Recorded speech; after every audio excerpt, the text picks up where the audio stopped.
Hello बेटा, कैसे हैं आप? आई होप आप सभी ठीक होंगे बच्चे। आज हम अपने क्लास 10 के कुछ सैम्पल पेपर्स हैं मेरे पास, उनकी बात करेंगे। उनमें कुछ एमसीक्यूज़ हैं, आज उन एमसीक्यूज़ को हम सॉल्व करने वाले हैं। ये जितने भी एमसीक्यूज़ हैं बेटा, ये पूरे सिलेबस से आपके पास है, जो आपका टर्म 1 का सिलेबस है उससे ये क्वेश्चंस हैं। तो वन बाय वन हम इन सैम्पल पेपर के क्वेश्चंस को सॉल्व करेंगे और देखेंगे किसका क्या आंसर हो सकता है। चलिए, अगर अभी तक आपने मेरे चैनल को सब्सक्राइब नहीं किया है बेटा, तो नीचे दिए हुए लिंक पर क्लिक करके आप मेरे चैनल को सब्सक्राइब कर सकते हैं। मेरे चैनल का नाम है बियॉन्ड इमेजिन पॉइंट। चलिए, तो आज की बात करते हैं। आज हम सैम्पल पेपर के क्वेश्चंस डिस्कस कर रहे हैं। फर्स्ट क्वेश्चन हमारे पास सैम्पल पेपर का है बच्चे। Complete the missing variable given as X in the given reaction. निम्नलिखित अभिक्रिया में x का मान आपको बताना है कि क्या हो सकता है। देखो, यहाँ पर रिएक्शन दिए बेटा, PbNO3 that is lead nitrate है आपके पास, प्लस XKI पोटेशियम आयोडाइड, यहाँ पर x टाइम्स दिया हुआ है। और ये अभिक्रिया करके क्या बना रहे हैं? PbI2 plus 2KMNO3 that is यहाँ पर दो मॉलिक्यूल किसके बन रहे हैं? KNO3 दैट इज ये पोटेशियम नाइट्रेट के बन रहे हैं। आपको इसको बैलेंस करना है। देखो, यहाँ पर लेड की संख्या कितनी है बेटा? Pb एक है, Pb एक है, ठीक है। I यहाँ पर एक है, यहाँ दो है। उसके अलावा जो पोटेशियम यहाँ पर दो है, यहाँ पर एक है। इसका मतलब क्या है? यहाँ पर दो होना चाहिए। x की वैल्यू यहाँ पर क्या होनी चाहिए? दो, क्योंकि ये दो हो जाएगी तब ये रिएक्शन हमारी बैलेंस हो जाएगी। तो बैलेंस करने के लिए x का मान कितना होना चाहिए? हमारे पास 2 होना चाहिए। कितना होना चाहिए बेटा? 2। तो हमारे क्वेश्चन का आंसर भी क्या हो जाएगा बच्चे? 2 हो जाएगा। चलिए, नेक्स्ट क्वेश्चन है। दिए गए प्रयोग में गैस x के साथ जलती है। x मतलब गैस x का बताना आपको दिया गया प्रयोग है। चलिए, प्रयोग की बात करेंगे तो प्रयोग को हम बता देते हैं कौन सा है। यस, ये आपके पास एक्सपेरिमेंट दिया हुआ है बेटा। और इस एक्सपेरिमेंट में देखिए, यहाँ पर परख नली है, उसमें हाइड्रोजन गैस के बुलबुले हैं बिल्कुल। और ये हाइड्रोजन गैस इस डिलीवरी ट्यूब से डिलीवर हो रही है यहाँ पर, जहाँ साबुन का विलयन है। देखो बच्चे, होता क्या है, जब जिंक के, देखो इस रिएक्शन हमें यहाँ से चेक करनी है। दिया क्या हुआ है आपके पास? जिंक के दाने हैं, Zn आपके पास दिया हुआ है, जिंक के दाने हैं। जब इन्हें H2SO4 के सोल्यूशन में डाला जाता है, देखिए यहाँ तनु सल्फ्यूरिक अम्ल है, सल्फ्यूरिक अम्ल हमारा H2SO4 होता है। तो जब जिंक को H2SO4 में डालते हैं तो ये क्या बनेगी? रिएक्शन होती है बेटा, ये आपकी विस्थापन अभिक्रिया होती है। जिंक हाइड्रोजन को रिप्लेस करके क्या बनाएगा? ZnSO4 बनाएगा, जिंक सल्फेट बन जाएगा, प्लस यहाँ पर H2 गैस निकलती है। तो पहली बात, कौन सी गैस निकलेगी? हाइड्रोजन गैस निकलेगी, ठीक है। अब हाइड्रोजन हमारे इन दो ऑप्शंस में है, तो मतलब ए और डी तो आपका कट गया है, ऑप्शन बचा बी और सी। देखो, एलिमिनेशन मेथड से आपके क्वेश्चन ज़्यादा ठीक होते हैं, तो इसलिए हम एलिमिनेशन मेथड से ही जाएंगे। तो H2 gas, hydrogen gas liberate हो रही है यहाँ से, बिल्कुल हाइड्रोजन गैस निकल रही है। और हाइड्रोजन गैस के लिए जो सबसे फेमस बात है वो ये है कि ये हमेशा पॉप साउंड के साथ निकलती है। किसके साथ निकलती है? पॉप साउंड के साथ। तो हाइड्रोजन गैस निकल रही है यहाँ पर और पॉप ध्वनि, तो बिल्कुल बी ऑप्शन देखिए, पॉप ध्वनि और हाइड्रोजन गैस के साथ ही यहाँ पर लिबरेट हो रही है। तो ये हमारे एमसीक्यूज है बच्चे, और वन बाय वन हम इन्हीं एमसीक्यूज को देखने वाले हैं। और इसी तरीके से आपके पेपर में भी बेटा 16 नंबर के एमसीक्यूज आने वाले हैं, वही हम लोग इसीलिए ये sample paper one by one देखेंगे। हाँ, हमारे पास 2 3 सैम्पल पेपर्स हैं, उनको हम वन बाय वन देखेंगे, ठीक है। तो नेक्स्ट क्वेश्चन है हमारे पास, सेम यही क्वेश्चन है जैसे दृष्टिबाधिक होते हैं, इनके हम लोग ये क्वेश्चन भी सॉल्व करेंगे, क्योंकि कैन बी पॉसिबल कि हमारे लिए ये आ जाए। तो जिंक के तन, देखो वहाँ पर आपके पास एक्सपेरिमेंट दिया था, ऊपर वाले क्वेश्चन में आपको एक्सपेरिमेंट दिया था, आपको खुद ऑब्जर्वेशन लेनी थी। ऑब्जर्वेशन लेकर ये जिंक और H2SO4 के साथ खुद आपको ऑब्जर्वेशन लेकर ये रिएक्शन लिखनी थी। लेकिन इस वाले क्वेश्चन में आपको ऑलरेडी गिवन है चीज़ें। क्या गिवन है? देखिए, एक्सपेरिमेंट के बारे में आपको चीज़ें दी हुई हैं। जब जिंक के टुकड़े, क्या दिया है? जब जिंक के टुकड़े तनु सल्फ्यूरिक एसिड, जिंक के टुकड़े किसके साथ? तनु sulphuric acid that is H2SO4 के साथ डाले जाते हैं, तो एक गैस X का स्त्रावन होता है। तो यहाँ पर हमने जैसे ऊपर देखा था, ZnSO4 प्लस H2 निकलेगा, और ये हाइड्रोजन गैस किसके साथ निकल रही है? पॉप ध्वनि के साथ हाइड्रोजन गैस निकल रही है, ठीक है। तो यहाँ पर ऑप्शन बी हो जाएगा हमारे पास बिल्कुल। तो पॉप साउंड के साथ हाइड्रोजन गैस लिबरेट होती है, हाइड्रोजन गैस यहाँ पर निकलती है। अब नेक्स्ट क्वेश्चन की बात करेंगे बच्चे। नेक्स्ट है आपके पास, yes, which of the following oxide of iron would be obtained on prolonged reaction of iron with steam। आपको बताना है, जब आयरन को भाप के साथ लंबे समय तक अभिक्रिया कराने पर निम्नलिखित में से आयरन के कौन से ऑक्साइड बनते हैं? देखो बेटा, दो चीज़ें होती हैं। आयरन ऑक्साइड तो बनता है, Fe2O3 भी बन सकता है, Fe3O4 भी बन सकता है। लेकिन जब आयरन को स्टीम के साथ ज़्यादा देर तक, प्रोलॉन्ग्ड रिएक्शन इसने बोला है, जब हम ज़्यादा देर तक उसे स्टीम के साथ रिएक्शन कराते हैं तो यहाँ पर बनता है Fe3O4। तो आयरन ऑक्साइड तो बनेगा, लेकिन कौन सा वाला बनेगा? Fe3O4 बनेगा। चलिए, नेक्स्ट क्वेश्चन की बात करेंगे। नेक्स्ट क्वेश्चन है बच्चा, निम्नलिखित रासायनिक अभिक्रियाओं में कौन सी एक सही संतुलित अभिक्रिया, आपको यहाँ पर बताना है कि विच of the following correctly represent a balanced reaction. संतुलित अभिक्रिया आपको इन चारों में से पहचाननी है। पहली रिएक्शन देखेंगे, देखो 2 कैल्शियम है, यहाँ पर 2 कैल्शियम है। यहाँ कार्बोनेट देखो बेटा, कार्बन की यहाँ 3 है, यहाँ पर कार्बन कितने, सिर्फ 2, तो ये हमारी नहीं हो सकती। सेकेंड ऑप्शन पर जाएंगे, कैल्शियम ऑक्साइड है और CO2 है, बिल्कुल 2। देखो यहाँ कैल्शियम, यहाँ कार्बन 1 है, यहाँ कार्बन कितने, 2, तो ये भी हमारी बैलेंस संतुलित नहीं हो सकती। अब सी ऑप्शन देखो, कैल्शियम ऑक्साइड, एक कैल्शियम है, 1 ऑक्सीजन है, यहाँ पर 1 कार्बन और 2 ऑक्सीजन है, बिल्कुल। तो यहाँ देखिए कैल्शियम कार्बोनेट, कैल्शियम 1 ऑक्सीजन देखो 2, यहाँ और 1 3, तो ये 3 हो गए और कार्बन 1, बिल्कुल सी हमारी क्या है, बैलेंस्ड है। ठीक है, अब फोर्थ भी देख लेते हैं, यहाँ पर 2 कार्बन है बेटा और यहाँ हमारे पास 1 ही कार्बन है, तो ये भी हमारी नहीं हो सकती। तो हमारा ऑप्शन कौन सा हो जाएगा, फोर्थ क्वेश्चन में हमारा ऑप्शन हो जाएगा C, that is calcium oxide plus CO2 gives calcium carbonate. तो ये हमारी संतुलित अभिक्रिया है, बैलेंस रिएक्शन है। पेपर में आपको इस तरीके से दिया जा सकता है, बिल्कुल।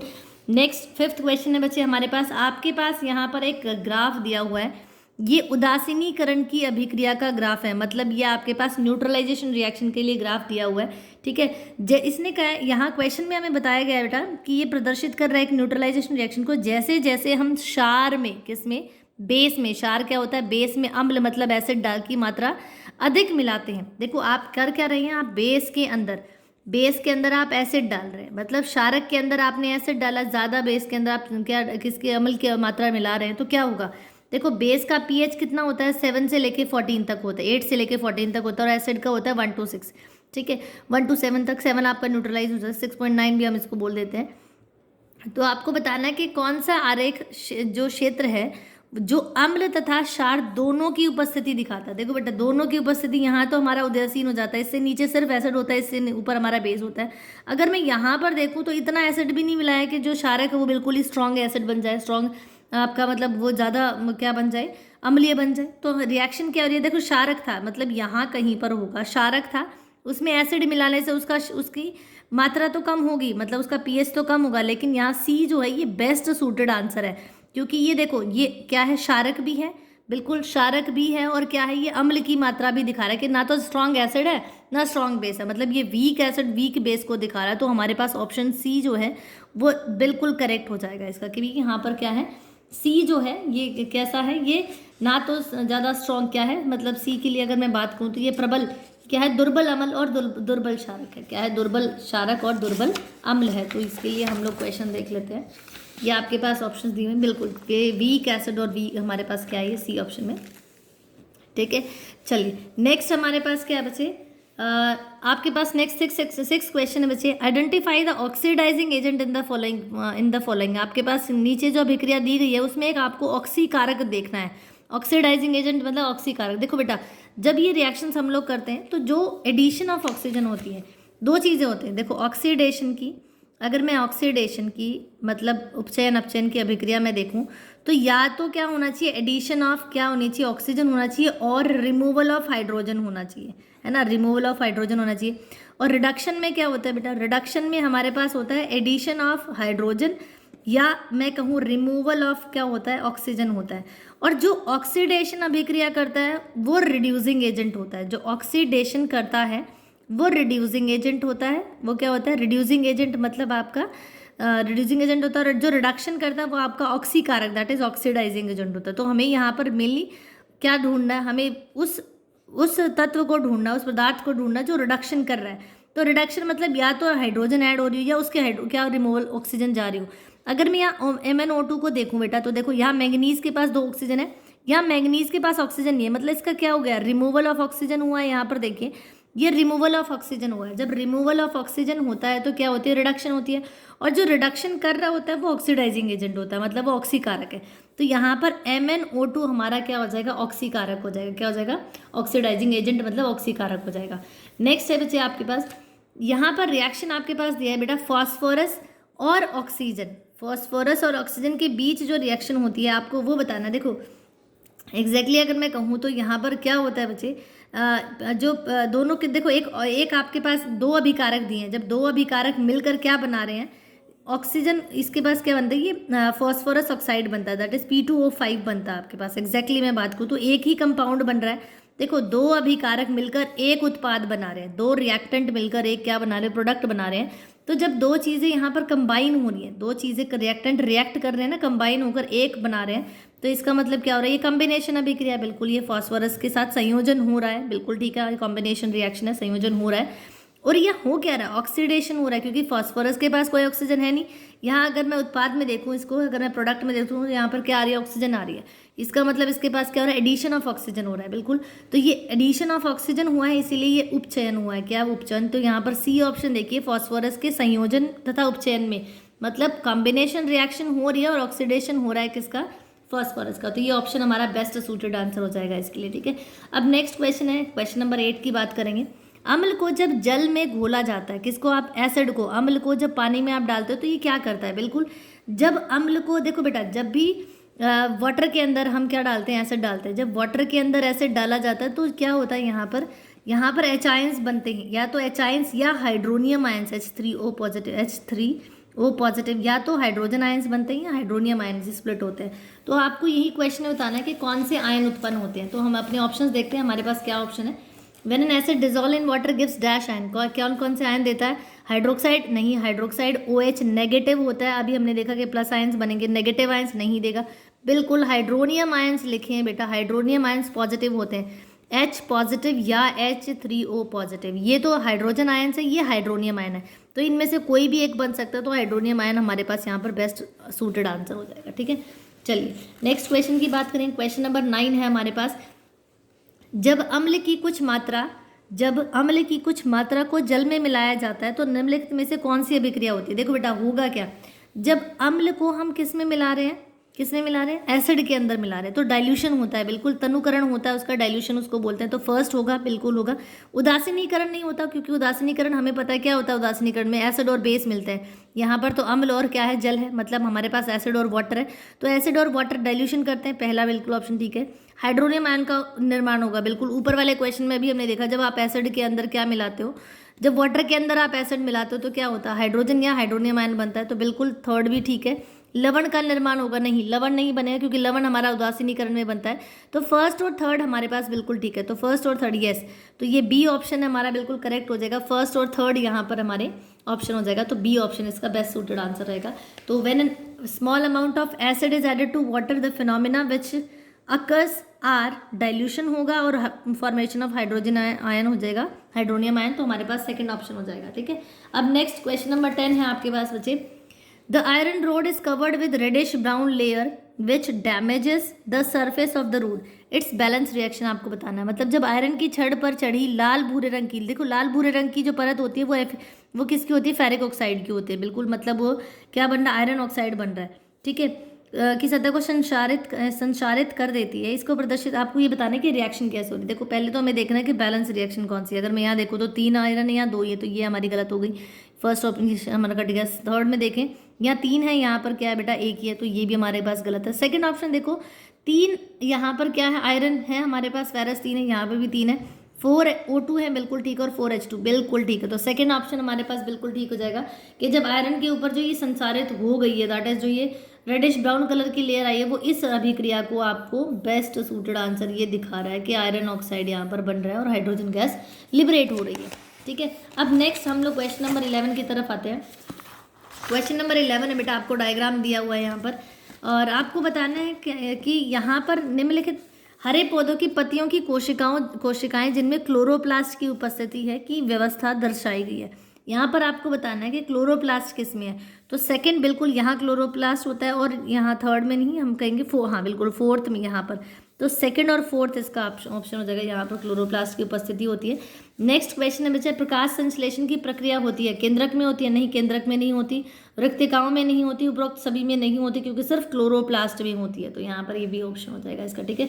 नेक्स्ट है बच्चे, ये उसी के इंग्लिश में आपको दिखाया गया कि आपको बताना है कि यहाँ पर किस में ग्रीन प्लांट कंटेनिंग क्लोरोप्लास्ट, तो सेकंड और फोर्थ हो जाएगा हमारे पास बिल्कुल। और तो site of photosynthesis is chloroplast में फोटोसिंथेसिस होता है, तो ये उसकी आपको बताना है, ठीक है। नेक्स्ट क्वेश्चन में आते हैं, हमारे पास क्वेश्चन नंबर 12 है बच्चे। 12 से पहले हाँ बिल्कुल क्वेश्चन नंबर 12 है हमारे पास।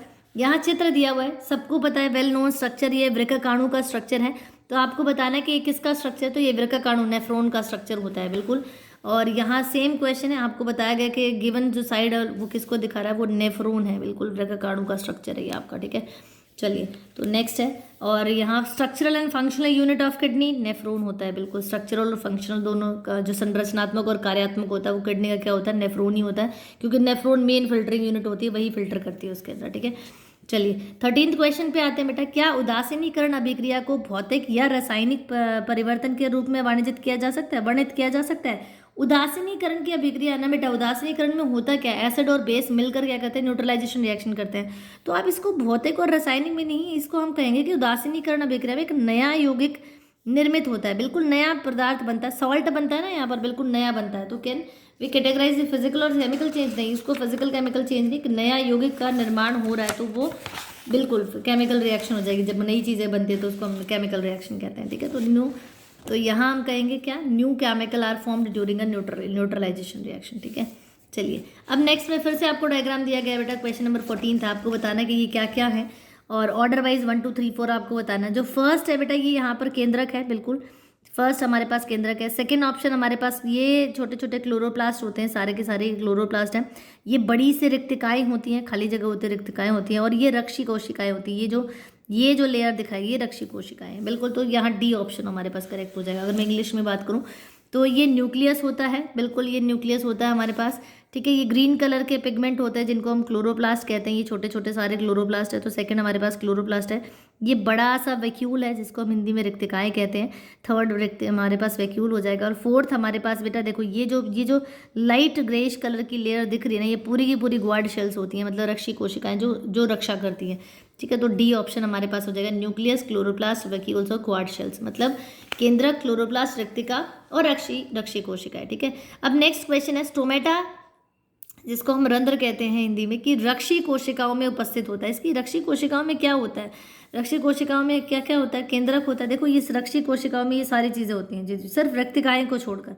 ठीक है, तो केंद्रक, क्लोरोप्लास्ट और ये हमारे पास क्या है, वैक्यूल्स, ये सारी इसके अंदर होती हैं। ठीक है, नेक्स्ट है बच्चे, अब ये क्वेश्चन है 15 क्वेश्चन को अगर मैं देखूँ तो इसने किसी धावक में क्या दिया है, किसी धावक में 400 मीटर की दौड़ लगाने के पश्चात लैक्टिक अम्ल का उत्पादन होने लगता है।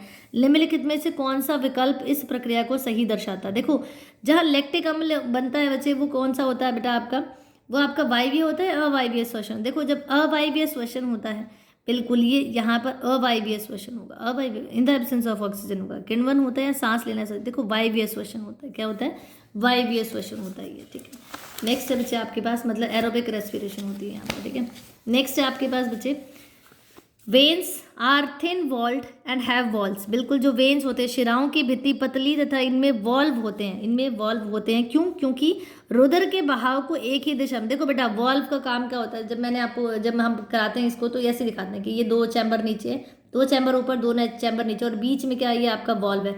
और इस तरीके से दिस क्लेंच, ये मुट्ठी जो बन गई, इसको हम कहते हैं कि हमारे हार्ट की शेप एज इट इज होती है। और ये जो अंगूठिया है, ये बिल्कुल दोनों के बीच में, और ये वॉल्व की तरह काम करता है, जो बैक फ्लो ऑफ ब्लड को रोकता है, मतलब वापस ब्लड एक बार जो बह गया वो वापस ना आए, इसकी इंश्योरिटी रखता है कौन, की एक ही दिशा में सुनिश्चित करता है, कौन, वॉल्व। तो वॉल्व का काम ही क्या होता है, रुधिर के बहाव को एक ही दिशा में सुनिश्चित करता है, मतलब it ensure blood flow in one direction.